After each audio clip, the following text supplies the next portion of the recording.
Hello, welcome to another toe lift video. Now usually my toe lift videos are quite medical. I'm either talking about the procedure, I'm either showing you the procedure, I'm talking about evidence. This video is going to be slightly different. I'm going to talk to you about a consultation I had about 15-20 minutes ago with a patient regarding the toe lift. Why this patient ended up in tears in clinic. Let me tell you a little bit about this patient, about this lady. She's in her late 20s. She had aspirations to become a model when she was younger. She's stunning, really beautiful. She started to wear inappropriate shoes, high heels, dolly shoes when she was in secondary school, and she started to get these lesions on top of her second and third and fourth toes. Really hit her feet, and it made her very self-conscious. Didn't do nothing about it, because when she was in school she thought, I just want these to go away so I can wear my pretty sandals. So she went to the pharmacy, picked up corn pads and acids, started putting them on. It went a bit pink. She goes, yeah, I think they're getting better, but then they got worse, which is what happens with this. Then she started picking at it, using a nail clippers to cut it. Got worse and worse and worse. So to the point where now she's early teens and she's dating and nobody's seeing her feet. She's hiding her feet at all times. So she finally picked up the courage to go and get some help. So she goes to see her GP, her doctor. She sits in the chair, she goes, I have these lesions on top of my toes. The GP doesn't even look at the feet and says, are there going to be corns? And writes down another acid to put on her feet. And now she was too, I don't know if it's the word embarrassed or if it's, she was embarrassed to say to the GP, look, please have a look at them. But the GP didn't. So she put this acid on. Obviously it made it worse, much worse. By now she's getting really frustrated. So she goes to see a podiatrist, my fellow colleague. One of my podiatrist colleagues, she goes to see him, she sits in the chair and she explains, look, these are the lesions. And the podiatrist goes, this is just like nothing. It's just, gets a scalpel, cuts it down. And she's trying to explain to this podiatrist, look, this is really affecting me. It's like, I'm struggling with wearing shoes. I'm not going on holiday to warm countries. And if I am, I'm not wearing sandals. I don't walk on the beach, because she really wants to walk on the beach. And even when she's on her own, she thinks, what if somebody walks past me? And this podiatrist started to laugh and said, look, they're nothing.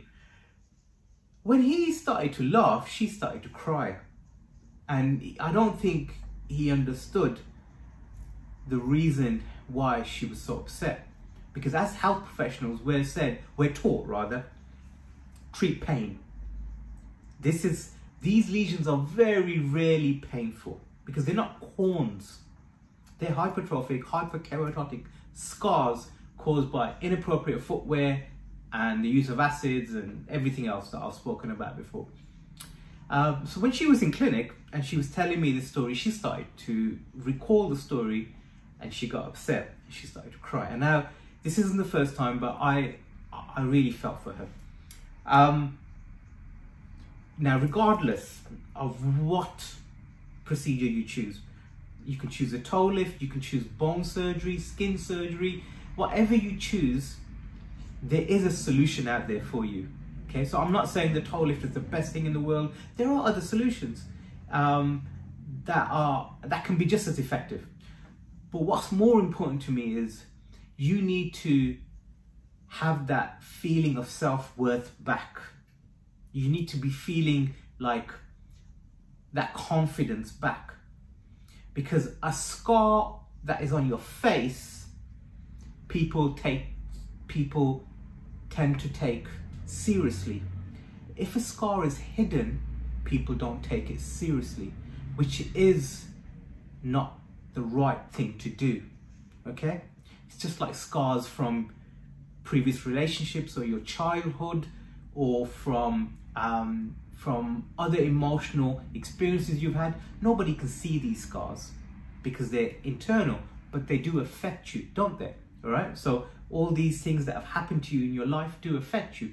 Scars that are on other parts of your body that you are self-conscious about, health professionals should take it seriously and not dismiss it, definitely not laugh at them, which is disgusting. You would never do that. But I would like any patients that are listening or watching, don't let health professionals talk to you in that way. If they are not taking you seriously, if they are not taking your emotions seriously, find a health professional that will. I mean, it doesn't have to be me, anyone that will listen to you, that will empathize with you, that will understand and take you on the journey to try and rectify your scar, to give you that self-confidence back, which is, everybody is different. Everybody has different emotions. Some, definitely males and females are completely different, okay? When it comes to emotions.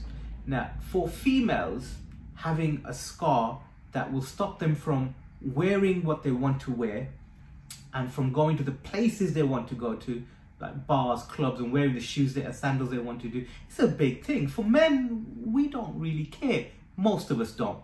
I mean, there are some that do, but most of us don't. Unless that scar was on the face, then even a man would think, I want to fix this.